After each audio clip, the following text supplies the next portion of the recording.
Mateus capítulo 5, verso 13: Vós sois o sal da terra, e, se o sal for insípido, com que se há de salgar? Para nada mais presta, senão para se lançar fora e ser pisado pelos homens. Vós sois a luz do mundo. Não se pode esconder uma cidade edificada sobre um monte, nem se acende a candeia e se coloca debaixo do alqueire, mas no velador, e dá luz a todos que estão na casa. Assim, resplandeça a vossa luz diante dos homens, para que vejam as vossas boas obras e glorifiquem o vosso Pai que está nos céus. Por que será? E a primeira pergunta que eu me fiz: por que Jesus? Essas aqui são palavras de Jesus, quando Jesus estava no sermão das bem-aventuranças. Então Jesus saiu de uma região e subiu ao monte, porque a multidão era grande, e ele precisava falar com toda aquela multidão. Então de cima para baixo era melhor, para a tonalidade de voz, enfim. Então foi essa facilidade que Jesus encontrou ali, e ele começa o sermão com as bem-aventuranças. Você conhece o texto, lá no verso 1, quando Jesus está ali, relata que Jesus sobe ao monte, e a partir do verso 3, ele começa: bem-aventurados os pobres de espírito, e por aí vai. E Jesus chega nesse ponto aqui, quando ele mostra as bem-aventuranças, e ele diz: vós sois o sal da terra. Vós quem? Os bem-aventurados. Vós sois a luz do mundo. Vós quem? Os bem-aventurados. Então Jesus está se referindo àqueles que ele há pouco havia falado. Eu me perguntei, por que Jesus não usou açúcar em vez de sal?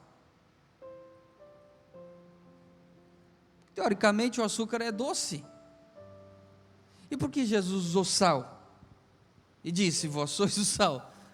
Por que Jesus não disse: vós sois o açúcar? Para adoçar a vida das pessoas? Você nunca se perguntou sobre isso? Porque há uma diferença bem interessante entre o sal e o açúcar. Ele não está só no sabor, está na aplicação dele. O açúcar, ele adoça, todos nós sabemos disso, mas o açúcar, ele mascara, ele esconde o real sabor daquilo com que você está ingerindo. Ora, qual alemão aqui que nunca comeu alface com açúcar? Já comeram? Tem alemão aqui ou não? Aqui, alface com açúcar. Quando eu vi isso, meu Deus. E aí a primeira visita que eu fiz na casa do meu sogro, para conhecer a minha esposa e iniciar o relacionamento, daí, logo alguns dias ali teve um almoço, e me vem aquela história com alface com açúcar. Eu fiquei perdido. O açúcar, ele mascara o sabor, ele esconde, mas o sal realça, o sal ressalta o sabor.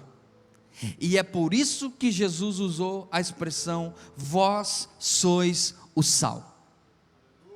E eu fiquei pensando, se Jesus usou essa expressão, que eu sou o sal, e logo antes ele falou das bem-aventuranças, então Jesus quer realçar aqui o meu coração que é limpo, Jesus quer realçar aqui que o meu espírito é pobre, e começou por aí.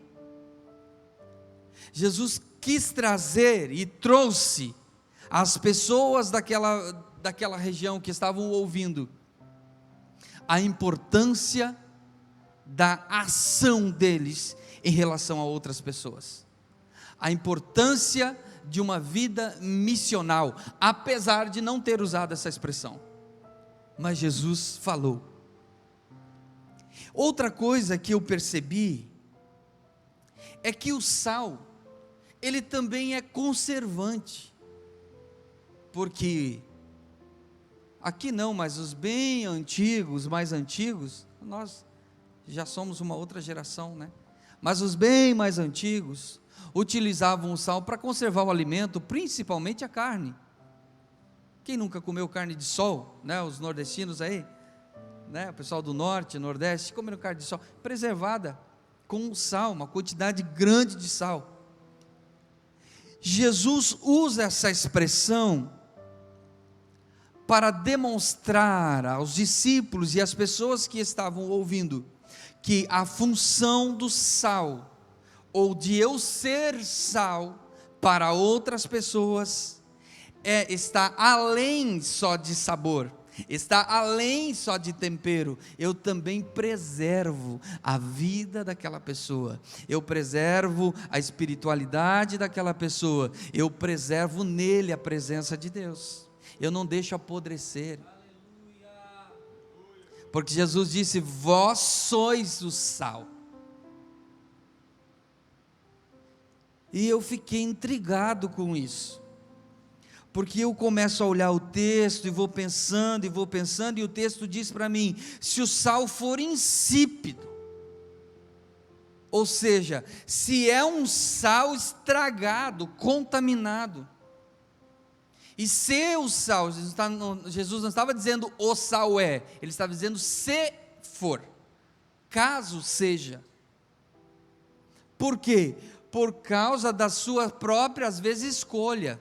E eu, como sal, sendo sal, posso ter uma vida em que não seja no todo para salgar a vida de alguém, para salgar o meu lar, para salgar a vida da minha esposa, do esposo, para salgar a vida dos filhos, para salgar a vida dos amigos, dos companheiros.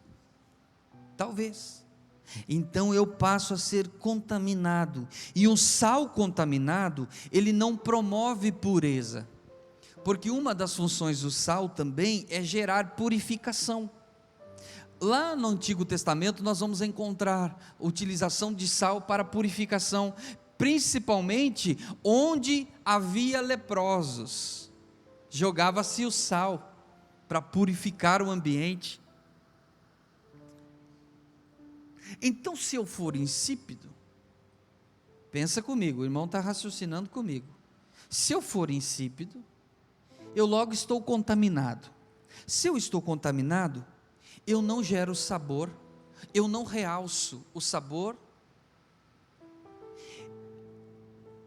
eu também não gero pureza. E se não há pureza, aonde existe a impureza, há também morte.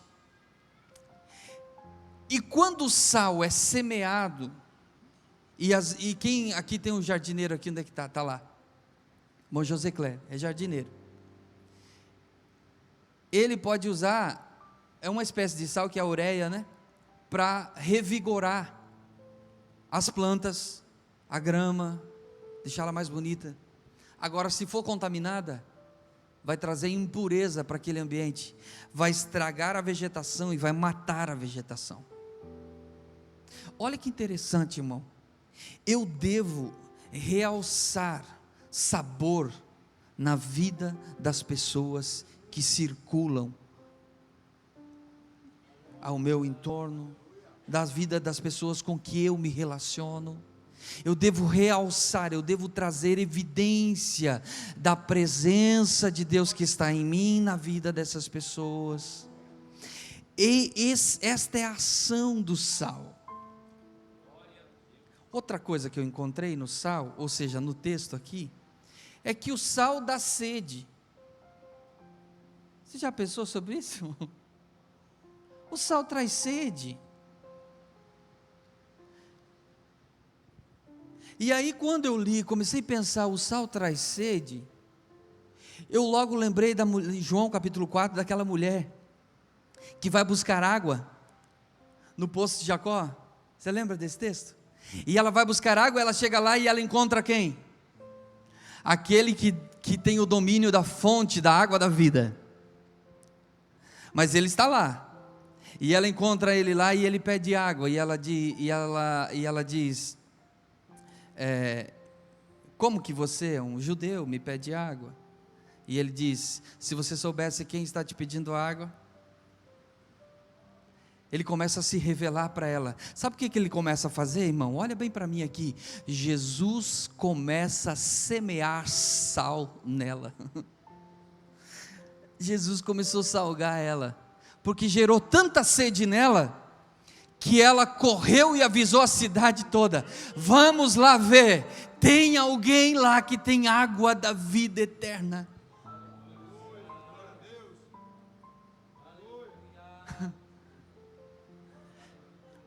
O sal gera sede, necessidade de água. Jesus disse que Ele é a água da vida. E quem beber desta água, que Jesus está falando dele mesmo, nunca mais terá sede. Olha a aplicação aqui, imagina, irmão, eu e você, nós todos começar a gerar sede nas pessoas, ou seja, desenvolver em alguém o desejo de saber mais sobre Deus, de conhecer a Jesus, de conhecer a palavra de Deus, de conhecer o Evangelho. Esta função é do sal. É minha, é sua, esta função é nossa. Gerar em alguém o desejo de conhecer Jesus. O que eu estou dizendo para você? Que o ambiente onde você está plantado, lá onde você é sal. Para quê, pastor? Para gerar sede nas pessoas.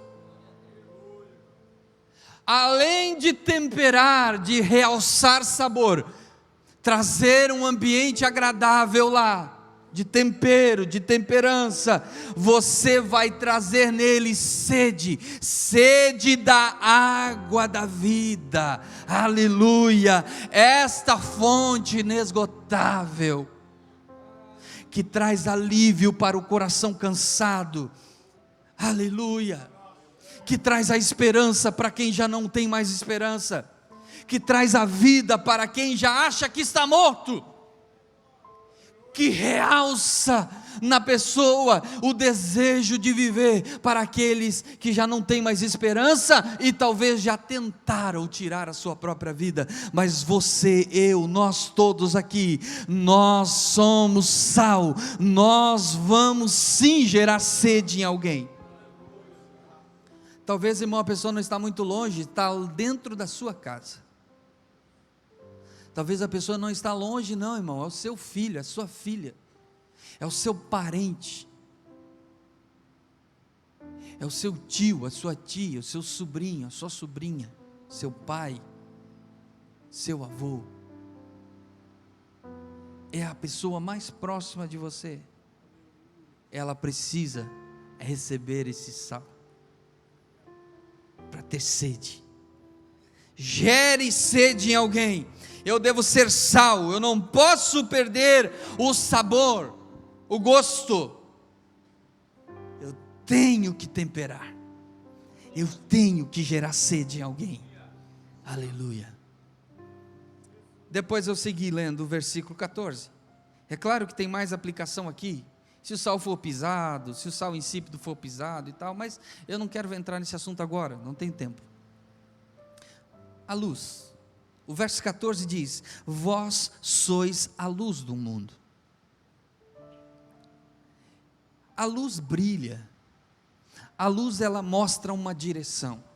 Se aqui tivesse escuro, todo escuro, nós sairíamos aqui batendo nas coisas, batendo uns nos outros, teríamos dificuldade de locomoção, deslocamento, nós teríamos dificuldade, inclusive de enxergar um ao outro. Depois, com o passar do tempo, a gente vai ficando meio, vai dar para ver um pouquinho, mas ainda assim é tumultuado. A luz ela irradia, a luz ela norteia. Vai anotando aí. Olha só, a luz ela brilha, mostra uma direção, a luz irradia, ela norteia, a luz ela revela o caminho. Quem disse eu sou o caminho? Ele diz: eu sou o caminho, a verdade e a vida. Aleluia. Não tem como chegar ao Pai sem ir pelo caminho. você precisará passar pelo caminho. Ele disse: eu sou o caminho. Portanto, irmão, olha aqui para mim. Se Jesus é o caminho, pensa comigo, vamos raciocinar. Se Jesus é o caminho, eu sou luz que ilumina, que norteia, que aponta, que mostra o caminho, que é Jesus. E o que eu devo fazer? O que eu devo fazer para brilhar? E esse brilho aqui não é no sentido de aparecer, porque que ele cresça e eu diminua. Mas esse brilho aqui é mostrar algo que está em você. Para que essas luzes funcionem, é necessário uma fonte alimentadora, é necessário uma fonte de energia. Para que qualquer luz funcione, é necessário fonte de energia. Essa aqui vem da distribuição de energia. Mas e se tivéssemos uma lamparina aqui? O que teria aqui? Querosene, azeite. Aí eu lembrei do texto de Mateus capítulo 25. As 10 moças estavam todas com lamparinas. Todas elas tinham lamparinas. Mas algumas delas faltou fonte de energia. Faltou a alimentação. Não basta eu só ser sal. Eu preciso ter a fonte da alimentação dentro de mim, para que eu brilhe e aponte o caminho que é Ele. Aleluia. Osielso aqui dá uma música. Você, eu, nós todos aqui precisamos apontar para Jesus. Eu preciso, no relacionamento com as pessoas, no dia a dia, onde eu estou, no trabalho, na faculdade, na sua família, nos encontros de final de semana, na rua, quando você passa por alguém, na loja, na padaria, irmão, na padaria, da sua casa até na padaria é um campo missionário, da sua casa até no material de construção é um campo missionário, da sua casa até no seu cabeleireiro é um campo missionário. Aliás, o seu cabeleireiro, a pessoa que faz a sua unha, ou para as irmãs aí, né? Tem homem que faz também. É um campo missionário. Aquela pessoa, além de ela receber esse sal, sentir a sede, você não pode deixar ela com sede, você precisa brilhar o caminho para mostrar para ela: ei, é aqui, ó, agora ande aqui, e você vai encontrar a fonte da vida. Aleluia. Isso está em nós, irmão. Toda luz, toda lamparina, toda lâmpada, só ela por si só não faz nada, precisa ser conectada a uma fonte alimentadora, a uma energia, ou se é uma lamparina, precisa ter uma querosene, ou sei lá, gasolina, qualquer coisa, para fazer funcionar essa luz. Meu Deus, irmão, e aí aquelas 10 moças perderam, ou seja, 5 delas, faltou a energia, faltou a fonte alimentadora. Sabe o que faltou? Faltou o relacionamento com Deus, faltou a ação do Espírito Santo. Sem relacionamento com Deus, eu posso até gerar sede nas pessoas. Sabe você já nunca encontrou alguém que ele está desviado, mas bobear ele prega para você? Já encontrou, Sidney? Ele até salga, irmão, mas ele não clareia nada. Aliás, é uma escuridão a vida dele total. Ele pode até ter um pouquinho de sal ali, sabe? Ele fala algumas coisas decoradas que está na sua mente de um tempo. E se bobear, ele canta vários hinos da harpa também junto com você. E chora também, mas não consegue clarear nada, porque falta relacionamento com a fonte alimentadora. De nada adianta, irmão, eu querer ter uma vida aqui de religiosidade, sem ter conexão com a fonte alimentadora. Eu preciso estar ligado na fonte alimentadora, para poder gerar luz para as outras pessoas. Como verão Jesus? É quando nós estamos ligados nele. O Espírito Santo está em nós, gerando. Sabe o dínamo? Aquele que você anda na bicicleta, ele então parou de andar, apagou a lamparina, começou a andar, ele começou a girar, e vai, e quanto mais você anda, mais claro fica, mais bonito fica. É assim com o Senhor, é assim com o relacionamento com Deus. Quanto mais você ora, quanto mais você busca o Senhor, quanto mais intimidade com o Senhor, quanto mais intensidade, mais você vai brilhar. Glória a Deus. Não esconda a sua luz, aponte o caminho de salvação para alguém. É por isso que Jesus está dizendo: não se pode esconder. Eu não posso esconder a luz. Por quê? Porque vai vazar, em algum lugar vai vazar. Eu preciso apontar o caminho para alguém. Através da sua vida, meu irmão, mostre Jesus. Através da sua vida, tempere o dia de alguém. Através da sua vida, gere sede de Jesus em alguém. É através da sua vida, mostre o caminho do céu para alguém. Aleluia. E eu concluo aqui: seja missional. Seja missional todo o tempo. Daqui uns dias nós teremos um grande congresso de missões, em agosto. Reuniremos lá muitas pessoas. Mas sabe o que vai alegrar o nosso coração? Não é só a festividade, irmão. O que vai alegrar o meu e o teu coração, e o que vai alegrar os céus, é quantas almas nós conseguir levar lá, para receber Jesus como Senhor e Salvador. É quantas pessoas eu consigo gerar sede, para que elas cheguem lá e venham beber dessa fonte.